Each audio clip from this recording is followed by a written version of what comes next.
All right, let's take it to Wits University now, where it seems there's been no firm agreement reached at this stage. Yesterday, chaos erupted once again when suspended SRC President Apiwe Mtila attempted to address students.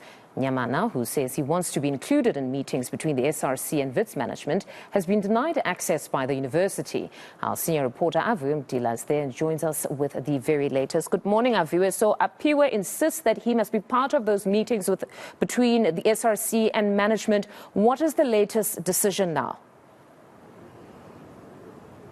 That's the bone of contention, isn't it, Mfundo? One of the demands, in fact, given by the SRC to management back on Wednesday when this ceasefire, 24-hour ceasefire, was made. One of those demands was that the suspension be lifted for the 7 suspended pupils of the university. You do know that 2 SRC members are part of those, including the president himself. So the other 2 demands was that private security be removed from the premises of the university, as well as the South African Police Service. Let's find out where we are now with Patel, of course, the communications head of the Wits University, and also just to find out what's going to happen possibly going forward. Sharona, thank you for joining us at eNCA. There were those 3 demands made by the SRC. Have they been met, and where are we today?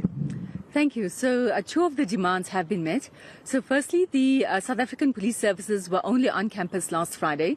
They came on their own volition. We didn't invite them, and they left on the same day. So I think we've met that first demand. The second was that we remove all private security from campus, and as you can see, we've done that, and all our campuses now don't have private security. Our lectures are continuing both in person and online, as they have been for this week, and you can see a lot more people back on campus as well. On the third one, which is the suspensions, we haven't acceded to that demand. And the reason for that is because the 7 students face some really serious charges. This includes the intimidation of members of the Wits community, the disruption of lectures, the blocking of entrances, and the destruction of property. And these are some very serious charges. For this reason, we will allow the legal process in that regard to take its course. And where are you then with the SRC? Because Apiwe, the suspended SRC president, suggests that he needs to be part of those meetings with management in order for there to be a resolution to all of this. Where are you with the SRC? Are you seeing eye to eye? And what's going to happen today? So 2 days ago, we met with members of the current SRC, that's without Mr. Apiwe Mtila.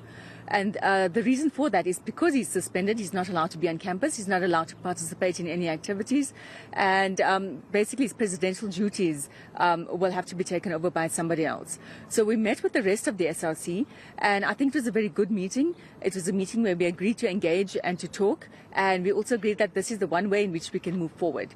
We're waiting for the SRC to come back to us, hopefully today, to let us know on the way forward. We did discuss many options. This includes, for example, the possibility of mediation, etc. There were many possibilities. So we'll wait for them to come back to us on how we can chart a way forward.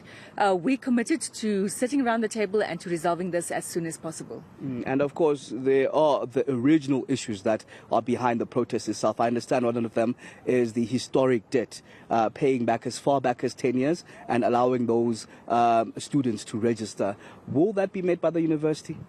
So we've made a number of concessions, and anyone who wants to have a look at them, they're on our website. The SRC put forward 13 demands. The main ones related to historic debt and accommodation. So I think we've come a long way on the accommodation side of things. Firstly, we've lifted the 10,000 Rand hold on accommodation at Wits residences, and that was a big stumbling block. That means people can, they don't need to pay the 10,000 Rand upfront deposit to get into Wits' residences. The second is the 45,000 Rand cap. We haven't been able to negotiate with NSFAS yet, but we know that talks are underway. However, our private service providers have agreed to accommodate students on NSFAS at 45,000 Rand for the year with no deposit. So there are beds available, so students on NSFAS should be fine.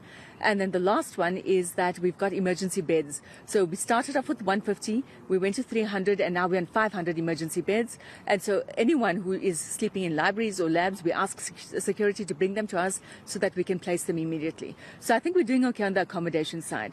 On historic debt, at this moment in time, we said we'll accommodate students who are passing those who are doing academically well, but who owe the university more than 50,000 rand. So we've agreed to that. There's about 450 or 500 students in that cohort. This will cost, the university down the line, millions of rands. But we've agreed that any academically qualifying student who's doing really well will be allowed to register. And so we've had another 450 or so people being able to register this week. So those are some of the big concessions. We can't do much more at this stage, so we won't accommodate failing students, students who failed multiple times. And we've got about R1 billion, owing to the university. The SRC's demand is that to let anyone who's ever registered at Wits who owes the university money to register. Now, if we do that, we'll go bankrupt in the next, few years. So we have to be prudent about it. We want to create access for people, but at the same time remain financially sustainable, not just for us, but for generations to come. All right. Thank you very much, Shirona Patel. We'll be catching up with the SRC themselves just a bit later on in the course of the morning. They did suggest that they'll be meeting with their structures and then, of course, deciding on a way forward. We do know, of course, later on, also in Bloemfontein, there is that sort of a memorial service, as today marks exactly 10 years since Mthokozi Sintumba was gunned down. We do understand at the hands of the police. So some unions and just civil society organizations will be remembering the life of Mthokozi Sintumba a bit later on at 12 o'clock today. All right, Aviwe, we'll leave it there for now. That's Senior Reporter Aviwe Mtila out at Wits University for us this morning.